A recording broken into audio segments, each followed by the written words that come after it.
as a fellow filmmaker, first of all, the word film itself, I think, and video and movie is all kind of getting mushed together. Yes. What's your take on what a film is today? Thank you so much for asking that question.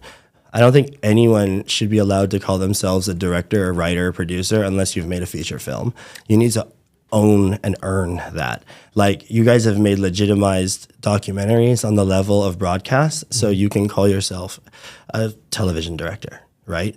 When it comes to filmmaking, you ain't making no short film and you're a writer director. Like, get out of here with that, because this is a title that takes sacrifice, right? Stolen valor, actually. Yeah, exactly. Hey, I appreciate that, because you're someone that I can ask this to. As someone, I'm guilty too. Like I've said, in the last 10 years, you've seen how, tech, you see what I got here, but it's not always been this. I started with like a G-Shot, power shot, something, Canon, I don't know.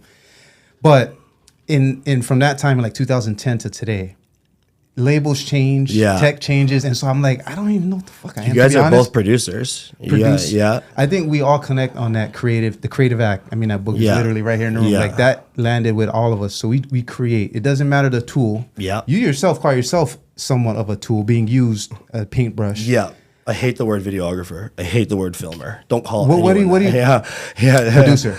Yeah, like for yourself, if you're actually producing stuff and you're actually accomplishing stuff, like, calling you a filmer is a discriminatory term, like next to a slave. A videographer is like a high school student. Okay. Yeah, like we are beyond that. Yeah, the evolution is what? A filmmaker is someone that just has a passion and love for filmmaking. But like, director is someone that, like, I am taking this ship.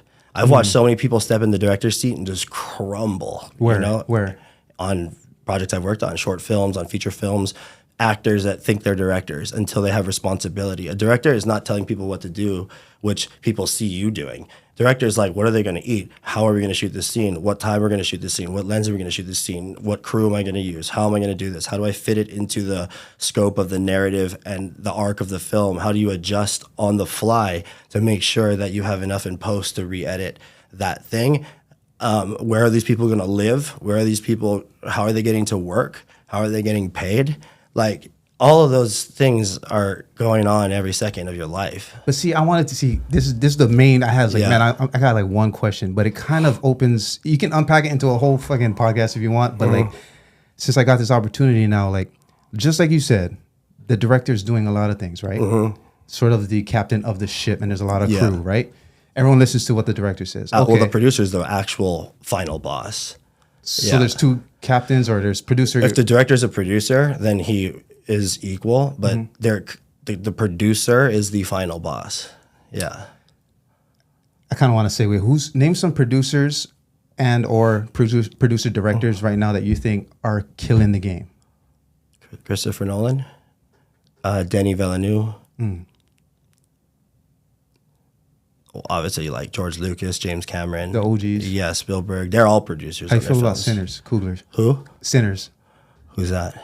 It's a movie by Ryan Coogler. The one with Michael B. Jordan. He plays two brothers in it. Shoot, I don't know that movie. Dude, brother, please watch that. Yeah. To me, it was just a beautiful piece of art that forced. I went to theaters 3 times to see it. Let's just put it that way. Yeah. Oh, that's good. That's you know what I mean? So that was a multiple watch one. But I ask you because we all love what you create. Yeah, but I want to know what you consume. Like, who do you look up to?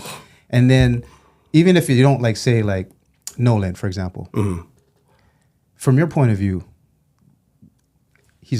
would you say storyteller's fair? He's a writer, director, producer, but he, then again, Nolan hasn't made something that's impressed me since he was working with his brother Jonathan. Jonathan was the writer. Nolan was the director. Jonathan Nolan wrote The Dark Knight, Interstellar, Inception, The Dark Knight Rises, Batman, Memento. And then the movie that he didn't work on was Dunkirk. And from there, Jonathan Nolan's never worked with his brother again. Why? You see what I'm saying? What happened after Interstellar? I don't know. Exactly. You know what I'm saying? He made Westworld. So Jonathan wrote Westworld, and he started working with his wife. So maybe there's a division there because he wants to work with his wife. But it's like, no, like, you guys are just saying about personal. Come together and make greatness again. Okay. So that's me and my brother. We're making greatness. Yeah, that's we're what riding I'm the wave.